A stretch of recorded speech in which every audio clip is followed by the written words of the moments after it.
ফাঁকা মাঝে কেউ বলতে পারবে না। রিভেঞ্জ আমি ওইভাবেই বানাইছি ইনশাল্লাহ। আমি রিভেঞ্জ ওইভাবে বানাইছি যে কেউ যদি চিন্তা করে যে আমি ফাঁকা মাঠে গোল দিব, সে এখন বোকার সঙ্গে বাস করে। ইনশাল্লাহ কথা বলি আপনাদেরকে, আমি ছবিটা তো 2-3 বছর হয়েছে আমি ছবিটা বানাইতে আমার লাগছে। হ্যাঁ, এই ছবিতে আমি কি আপগ্রেড শটগুলো নিচ্ছি। আপনারা কখনো বাংলা ছবি দেখছেন ড্রোনের মাধ্যম দিয়ে নায়ক ভিলেন বা নায়কটাকে বা কাউকে খুঁজে? আমার এই ছবিতে পাবেন। আমার ছবিতে কিছু কিছু শট আছে, এগুলো বহুত আপগ্রেড করে কেউ চিন্তাই করে না এখন সিনেমা। আমরা তো অ্যাকশন দেখতে দেখতে পড়েছি, আমরা হলিউডে বলি বলিউডে বলি, আমরা দেখলে টেলিভিশন খুলে নেটফ্লিক্স খুলে টেলিভিশন খুলে আমরা কিন্তু অ্যাকশন ছবি দেখি। কিন্তু আমরা কিছু কিছু জিনিস আছে যেগুলো দেখার মতো শট। আমি যখন ড্রোন দিয়ে যখন জঙ্গল আমি হিরো হিরোইনদের যখন খুঁজাই, হ্যাঁ মানে যখন খুঁজে, আপনাদের খুব ভালো লাগবে শটগুলো।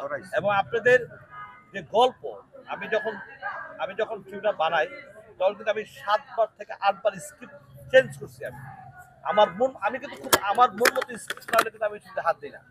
এবং ওইটাকে আমি 10বার এটাকে আমি দরকার পড়লে এটাকে আমি চেঞ্জ করব, কিন্তু আমার মন মতো হইতে হবে। এবং আমি দেখছি যে রিভেঞ্জ মানুষের দর্শকে গেতে যাবে।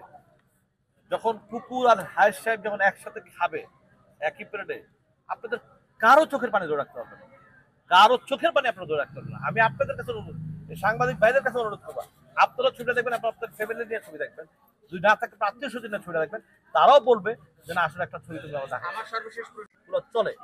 এবং অ্যাকশন মুভি আমার রিভেঞ্জ একটা ভরপুর অ্যাকশন এবং একটা একটা একটা গল্প, যেই গল্পটা মানুষের ভিতরে লাগবে।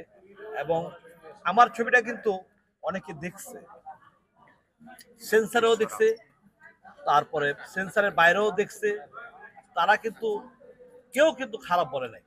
এবং আমি দর্শকদেরকে একটা অনুরোধ করব যে আপনারা জাস্ট আমাকে একবার বিচার করার জন্য হলো আপনারা এটা রিভেঞ্জ ছবিটা দেখতে যান, এবং আপনারা নিজেই বলবেন যে বাংলাদেশের সিনেমা আসলে আমরা কতটা আপডেট করতে পারছি। এই বিচারটা আমি আপনাদের কাছে চাই। আমার কোনো ছবি নিয়ে আমার কোনো দ্বন্দ্ব নাই, কোনো ছবি নিয়ে আমার কোনো রকম নাই। আমি চাই সব ছবি আপনারা দেখেন, কিন্তু রিভেঞ্জটা আপনারা দেখেন, রিভেঞ্জটা আপনাদের ভিতরে গেছে যাবে ইনশাআল্লাহ, আশা করি। নানা অনিয়ম হয়েছে আপনার আগের ছবিগুলো নিয়ে, মুক্তি নিয়ে, জটিলতা নিয়ে, সময় নিয়ে, হল নিয়ে, নানা সবকিছু রিভেঞ্জ কি নিতে পারবে এই রিভেঞ্জ ইনশাআল্লাহ। আশা করি যে রিভেঞ্জটা আমি তো বললাম যে রিভেঞ্জটা শুধু দর্শকের, ওই যে কাজিয়া সাহেব বলছে যে একজন দর্শক দেখলে একজন দর্শক 10 জন দর্শককে বলবে যে রিভেঞ্জ ছবিটা দেখো, রিভেঞ্জ ছবিটা ভালো লাগছে। ওই অপেক্ষায় আমি আছি যে আমার ছবিটা দর্শক দেখুক, দেখার পরে তারপরে দর্শকরা বলবে এই ছবিটা খারাপ বানাইছে ভালো বানাইছে। ইকবাল ভাই, পরিচালনায় আমরা জানি যে এটা অনেক আগে সিনেমা মুক্তির কথা ছিল, এটা আমার প্রথম ছবি। পরিচালক হিসেবে ভাই এটা কোন ধরনের ক্যামেরা কোন দিকে ঈদকে কেন্দ্র করে যে একটা আনন্দ উল্লাস থাকে, সেটা কতটা সংযোজন করতে পারবে এবং বাড়াতে পারবে আনন্দটা রিভেঞ্জ? আমি সবসময় সত্য কথা বলতে পছন্দ করি।